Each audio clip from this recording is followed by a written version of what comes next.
Njyewe na Diamond dufite ibyo twizeye. Umusaraba wose ndahagera sinzi ko nshaka no kuhagera pe. Aho umusaraba urahanze. Ariko kubera wowe nanjye ako gaherena ntabwo nzongera kukambara. Siwumva? Narizi ko umuntu wangiritse kundusha ari wowe. Ubwo se ushatse kuvuga iki? Utangiye kuneranya n'abantu. Narizi ko niba ngiye kubera ngiye nagiye gutoboza nakubonye nimo ndagukupira. Ntabwo bishoboka. Ubwa mbere utoboza nari nyiga kugenda. Amashe ibyo bintu ujya wigira umwana ngiye bijya bindakaza uko wigira umwana njye mbona ubuganiro bwa none se Dumba njya kuburana n'abantu niba abantu 10 bakwita umwana urumva bose baba basoza nawe witubawe ntabwo ari ukuvuga ko uri umwana ariko abantu baba kenshi abantu bavuga ko uri umwana njye ntabwo naburana n'abantu 10 gusa burana n'abantu 10 ukabivamo narizi ko ari ibyawe kumva ibyo bavuga nawe nibyo wemera nanjye nari nemeye ko ndi umupete nibyo da nibyo uri umwana noneho ndemeye so abantu bajya bagira amatsiko hari ibintu byinshi abantu bakugira amatsiko abantu bakugiraho amatsiko uretse indirimbo zawe ko tuza kuzigarukaho nazo zatuzanye hano abantu bajya bakugiraho amatsiko ko uri ni nephew wa Ben. Ben ni uncle wawe. Ni tonton wanjye.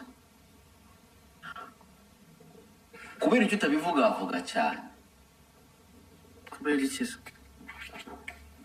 Njye ndumva ko njye mfite uncle wanjye ari Ben nkaba mfite impano nk'iyo ufite kugira ngo nceho nazajya buri munsi nguma nibutsa abantu ko ni uncle wa ndi nephew wa Ben ndi hajya gute mwishwa. Yeah, I think so. Nazajya ngenda bivuga ati yawana ati Ben kabisa njye ni uncle wanjye, Ben ni uncle wanjye hakazahira rimwe nkamuzamukiraho. Ni byiza ni ibintu byo kwishimira ariko nanone nagomba nshaka ko umuntu umenya icyo kintu yamenyeraho tu. Banifuza ko wamenya ku giti cyanjye.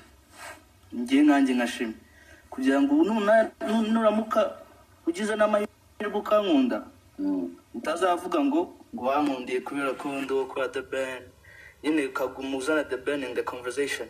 Niyo mpamvu nta yindi mpamvu iri specific najya mbivuga ariko ndanabivuga nta n'umuntu ujya ubimbaza ngo mbyihakane. Gusa muri make icyo wari ushatse kumbwira bifuzaga ko nzajya nangira ikiganiro mvuga ati banyita Shemi ndi wo kwa The Ben mbere ko mvuga ngo ndi umuhanzi. Oya ariko hari ukuntu ariko nabyo ni oya para gucyo uko bivuze ariko hari ukuntu ushobora kuzajya ubyinjizamo muri kariyeri yawe kugira ngo abantu babimenye.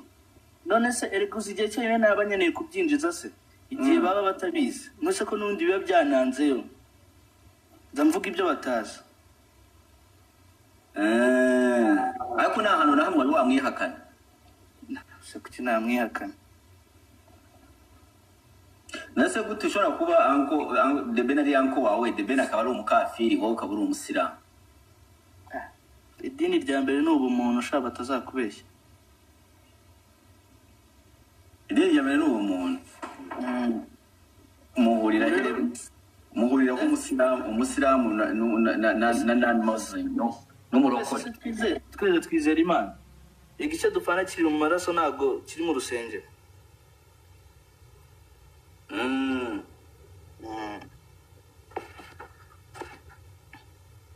Ngo narizi ko ugiye kumbwira ngo sinzi ngo uncle wanjye gutya na gutya we baranze cyangwa twebwe papa wacu yinje mu idini bariya banga kubijyamo.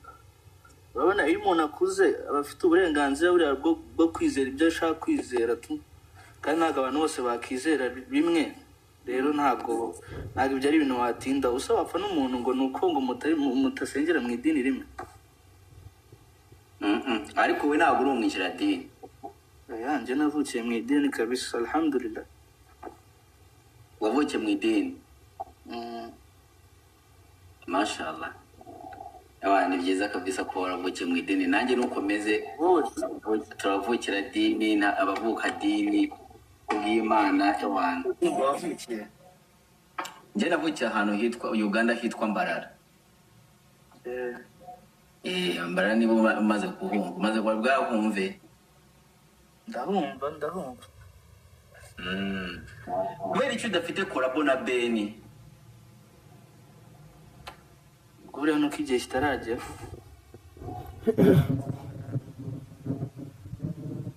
ubu ntumaze ubu si umwaka wa gatatu cyangwa wa kabiri n'igihe cyo ugiye kuri wa gatatu uzuzura actually wa gatatu waruzuye by the way ukaba ufite ukaba hari ahantu nigeze kumva urimo uravuga ko kuba warije mu muziki The Ben abifitemo uruhare as an inspiration to you nk'umuntu wakwinspira mura nakuze nyine ari muri that stardom akigitangira hari n'ama awards menshi yajyaga ajya gufata twajyanye ukumva so the shine numva nyine ndabikunze kuva namenye ubwenge mfite n'ifoto mfite Salax Award wazayimpa iyo foto ndayiguha urayimpa uza amafoto ya kera mfite ukuntu angana bro bimenye nk'umuntu wakwinspirarinze arabizi ariko ko yakwinspiratinze ku kundi urabizi ko na studio session ya mbere nagiyemo mfite imyaka 4 kwa Dr Jacques ariwe wayishyuye ni nawe yakujyanyeyo niwe wanjyanyeyo kabisa and then noneho simbyumva ukuntu umuntu nk'uwo kuba mudafitanye indirimbo nicyo kintu mbabwira uri kumva tugiye umuhanzi agiye akora icyo abantu be-expectinga ya excitement yabura tu ni ukuvuga ngo ushobora no kwanga gukora kuri iyo project kubera ko abantu babye-expectinga cyane ahubwo the moment that you guys expect it least akaba aribwo tubikora bideni bizatungura kijya kibaho abantu bakunda trouble cyane bakunda nyine gushaka gusanisha yuko iyo collab idahari kuba idahari bakunda kubihurisha gushaka kubisanisha nko kwerekana yuko ntago tumeranye neza cyangwa se iki babibeshya kabisa everything is good none Ben nta kintu nabusaba ubu mufitiye nk'ubu ngo muri industry nta kintu ufite umusaba ikintu bafite umusaba nk'ubu ngubu kubera ndabizi ko buri muhanzi arifuza gusaba ikintu Beni ikintu bakorana wowe nta kintu uba ufite wumva umushakaho cyangwa wamusaba right now like gukoranya iyo project nanjye ntabwo nabyanga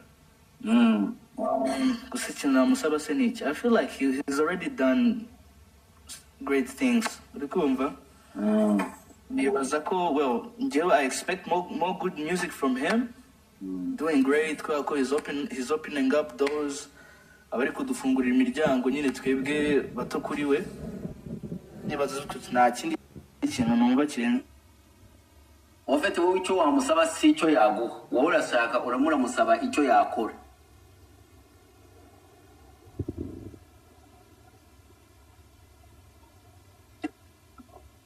shami bari baguhamagariye ngira ngo ifa yarivuye wowe icyo wamusaba ntabwo uramusaba icyo yaguha uramusaba ahubwo icyo yakora yadukorera twese reka njyewe nsaba ntabwo nisabira njyewe njyenyine icyo nshaka kumusaba njyewe njyenyine nzakimusaba mu nama ya famiye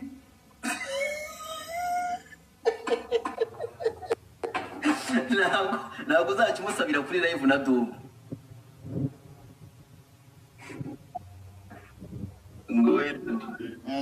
kuvuga ngo iyo ndi gusaba numva ndi gusabira njyewe n'abandi bahanzi bakiri music industry at large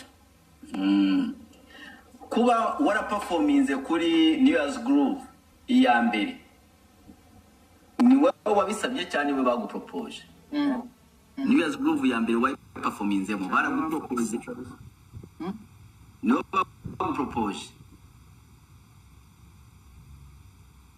mutapinge abantu 300 muri hano mutapinge screen abantu 300 muri hano mutapinge screen connection zacu zimere neza. Mutapinga screen guys, mutapinga screen mwese gutya abantu 300 mutapinga screen kugira ngo connection zacu zimere neza. Mutapinga screen gutya all of them nimubona ibintu birimo biragenda bipfa n'ukubera muri hano muhagaze nabidanje. Mutapinga screen kugira ngo connection zireke gupfa. Mutapinga screen everybody. Mutapinga screen. Muri New Year's Groove nibo baje kubwira ngo uze kuba performing. Yeah. Urabizi neza ku giti cyawe, this is my judgment. Yeah. Uzi ko muri New Year's Groove like man wabineyemo tu. Ndabizi. Oya. Rega none se dumba wumva rega nanjye ndi umuntu ndakosa none se amakosa kandi umuntu nyine yigira ku makosa ntabwo ari ibintu bya danje kabisa. Wowe ku giti cya confessing iki wakoze nabi? Ntabwo iriya performance yari iri great. The energy kuri stage and everybody kumva abantu baba expecting kuri buze ufite energy, abantu agiye kuri stage ufite energy, and nta n'undi muntu mbi blaming aho usibye njyewe actually. Kuri flow niho wabyumviye cyangwa wabimenye later? Magma Romeo uze gukora request ishemi yagiye kuri flow niho wumviye energy ko itari enough cyangwa urangije kwireba? Yeah, urabona iri kuri stage iyo kijyaho abantu baba bameze nkaho bari neutral, baba bategereje nyine kureba biterwa nyine n'ubundi biterwa. Okay, hari usanga audience iri hyped, uri kumva na performance yawe nyine akaba ariyo iri bugongera ikazamura hype yabo. Hari n'igihe usanga nyine audience iri cold, akaba ari ngombwa gasaba ko nyine wowe aba ari uyi hyping up. Nibaza ariko baramemukiye umuntu wanshyizeho nyuma y'amana, nawe ndashaka kubanza kumumenya. Umuntu yagushyizeho nyuma y'amana? Kandi nababwiye ngo nigireho mbere ariko sinzi impamvu banze kubona. Ese wajeho nyuma y'amana? None ubyangura byago nahuye nabyo byatewe n'iki? Ugasanga yampano harangije gusha noneho uraza wowe utari nabyiteguye n'iki? Ariko that's part of the journey. Ntabwo ari ibintu bya danger man. Nk'ubu wongeye gusubira kuri iyo stage wakora iki kiri different? Uteye iby'imbere noneho ndabishaka.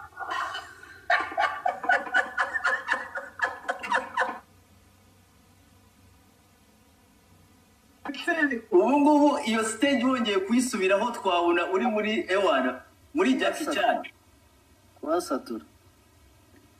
Nukuvuga ko ubu Ben niba dukurikiye, which I think is gonna araza kubibona ibiboro, niba dukurikiye iyi New Year's Groove bagutegura kabisa tubigiyemo. Ni yatari gira ngo Ben ngira ngo urumvishe baravuze ati amakosa yarayabonye, ibiboro byose yakoze yarabibonye, ariko ni New Year's Groove ikurikiraho nawe yongera yigire mwongere mu musubizeyo. Ikindi shemi inshallah ikindi shemi abakobwa bakurahe? Abakobwa bakurahe? Niwe muhanzi bari mu gihugu barimo kabisa. Mushaka biki? Nasa abakobwa nuzi ko buri muntu abakobwa bameze nk'amafaranga hawe yaburiye abakobwa niho baburiye. Ubwo nyine mushaka amafaranga gusa ni kimutumva. Oya kumwe amafaranga yabuze niko abakobwa babuze.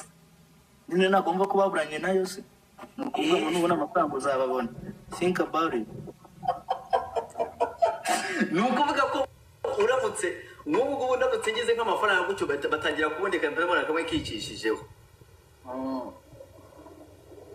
Ujya kuri banki ugasanga niwe ujya kubikuza kuri banki ugasanga niwe bari gukora. That's true. Ukagenda mu gafete k'abanyamafaranga. Ikosa rya mbere uzakora nk'umujene mu gushaka abakobwa umwanya wo gushaka amafaranga.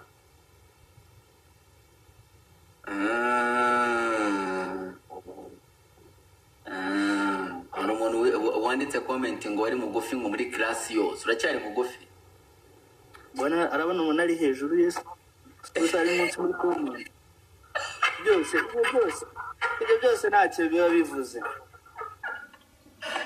uracyane bakuzamure wari mugufi muri class ariko bari muri comment abantu bitiranya kwicisha bugufi uko mugufi ari kubona umuntu aba yiyoroheje ariko nta nubwo abeshye by the way ariko ntabwo nari mugufi muri class yose nasumbaga n'abantu nk'ababi ntibagakabye nabo ngo bari muri comment uri hejuru kuri pano kandi wari mugufi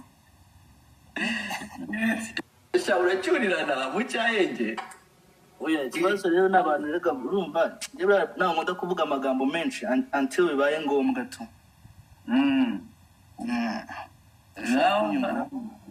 iyo ashaka kumva arakumva kabisa